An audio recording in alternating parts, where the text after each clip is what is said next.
ikhlas belajar di tempat Madinah ini, ada balasan yang luar biasa menanti kita insyaallah. Bismillahirrahmanirrahim. Alhamdulillahirabbil alamin. Wa ala mursalin.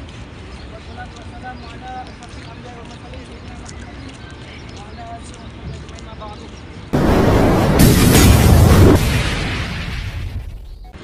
Yang kami muliakan sebuah perasaan daripada Pamina Travel dan Umrah dan Travel, dan semua para jamaah, para tamu-tamu Allah yang tidak bisa sebutkan yang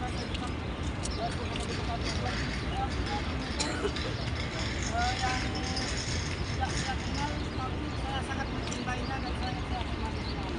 Apa kabar semuanya, sehat ya? Masih semangat untuk menikmati cuaca wisata Madinah? Masih. Insyaallah. Sekarang kita akan kembali mengingat bagaimana kemarin mungkin Indonesia sudah melaksanakan yang namanya manasik. Sekarang lebih kepada pemantapan, mengingat kembali. Indonesia pasti sudah manasik kan ya? Sudah tawaf, sudah sa'i dan hal lain semacamnya. Kewajibannya, sunnah-sunnahnya sudah pasti dikerjakan. Cuma ada beberapa hal yang mungkin sebagai pelengkap dari kita dan juga untuk mengingat kembali apa yang harus kita kerjakan ketika kita sudah sampai di kota Madinah.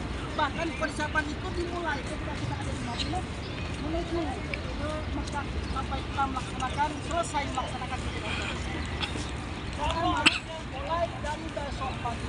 Dan ini hal kecil tapi sangat berpengaruh. Yang pertama untuk ibu-ibu, ikut ya, ikut kedalaman yang ada di kepala, pastikan selalu disiapkan. Jangan sampai nanti sampai ke Mekah mau tawaf ternyata nggak masuk. Kenapa? Karena siku tersebut menjadi pelanggaran terhadap khususnya aurat dan juga rambut. Bisa ya? Yang pertama. Yang kedua adalah sarung tangan. Sarung tangan yang tidak menutupi telapak tangan. Ada semua. Sudah disiapkan ya. Yang tidak menutupkan. Kemudian yang ketiga adalah kaos kaki. Kaos kaki. Kemudian sekaligus celana panjang dan sekiranya menutupi daripada aurat dan bawah. Karena mohon maaf, cara memakainya pun juga berbeda. Bagaimana celana tersebut ya nanti dimasukkan ke dalam kaos kakinya. Sehingga misalnya pegangannya berhitam ya, bajunya tersebut harus singkat baik karena angin atau apapun sehingga tidak aman, lebih hati-hati Pak. Hal kecil seperti itu kita mulai dari sekarang. Siap ya? Kemudian untuk bapak-bapak tadi sudah disiapkan bahwa kain ihramnya disiapkan mulai besok. Mulai nanti malam kan ya?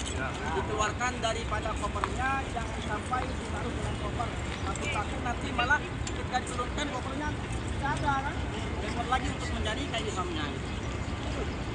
Kemudian setelah itu, besok ya, kita mulai dari kesunahannya. Saya runtut dari waktunya agar lebih mudah dipahami.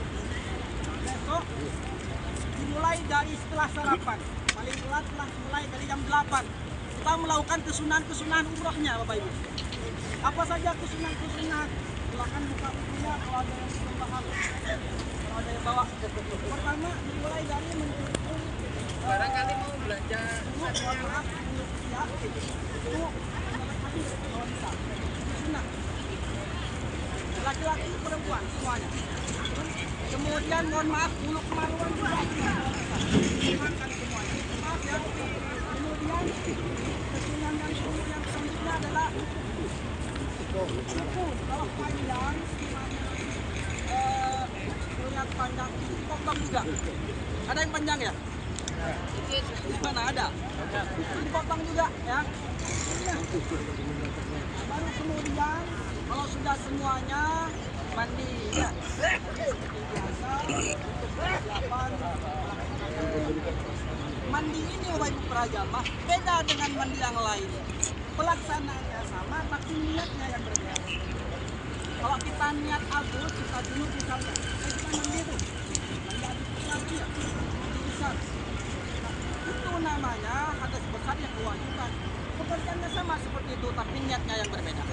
niatnya, niat ketika disebut, ketika mandi tersebut, saya mandi besar dikarenakan mau ihram. Maka saya niat mandi besar karena sunat mau ihram. Karena sunat mau umroh. Sini tak, sini, agak sini, sini.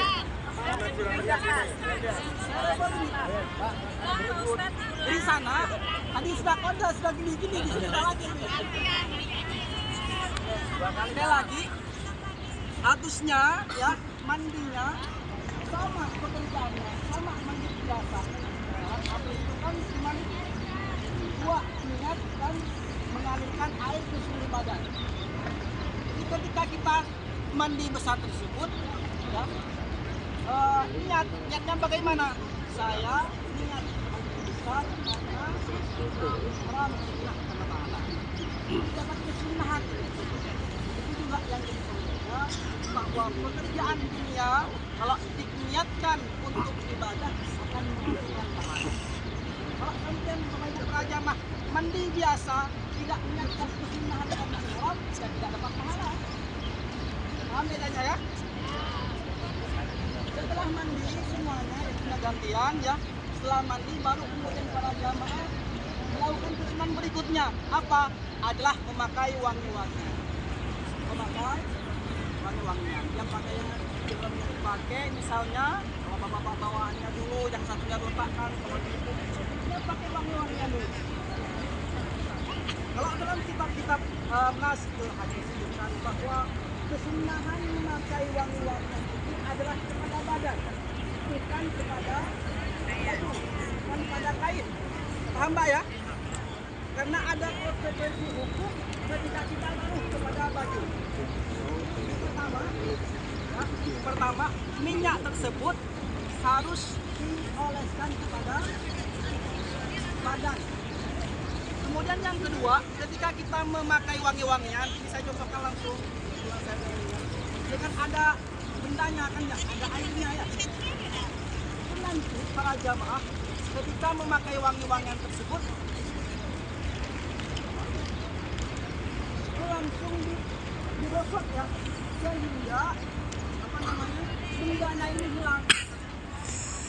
Ya, kepada badan, sehingga yang menempel kepada badan bukan benda, akan tetapi wanginya. Paham?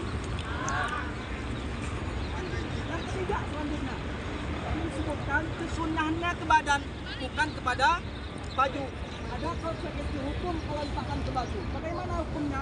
Apabila para jamaah meletakkan wangi-wangian ke baju, contohnya kain ihram, ya, ini kain ihram misalnya, kemudian saya pakai dikasih minyak banyak-banyak, boleh nggak apa-apa. Sunnah bahkan kesunahan tersebut bukan sunnah umroh, tapi uangnya bebas. Kemudian dipakai kain ihram, dipakai untuk melaksanakan ibadah umrah. Sampai ke Mekah sudah dalam keadaan umrah, sudah dalam keadaan ihram dengan niat ketika di Masjid Dzul Hulaifah. Setelah sampai di Mekah, mau tawaf karena mau wudhu diletakkan, ditaruh kain ihramnya. Kemudian setelah itu wudhu masih tiduran misalnya, setelah itu diambil lagi, kemudian dipakai, maka hukum yang seperti ini tidak boleh.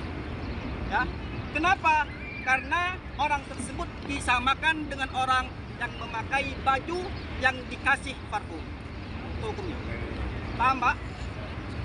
Maka caranya bagaimana? Untuk itu pasti nggak bisa dipakai, bisa kan?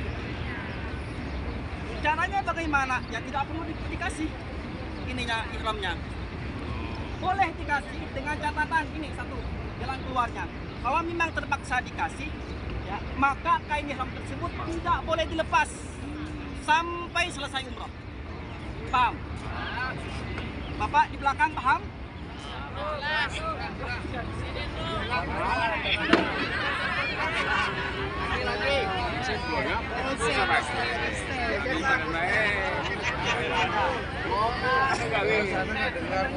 Tidak paham apa tidak mendengar? Sekali lagi, ini konsekuensi hukum soalnya ya. Jadi kain ihramnya kalau dikasih minyak, ya di sini di hotel kan sunnah misalnya itikas, maka harus selalu dipakai dan tidak boleh dilepas sampai selesai umrahnya. Karena kalau dilepas, ya,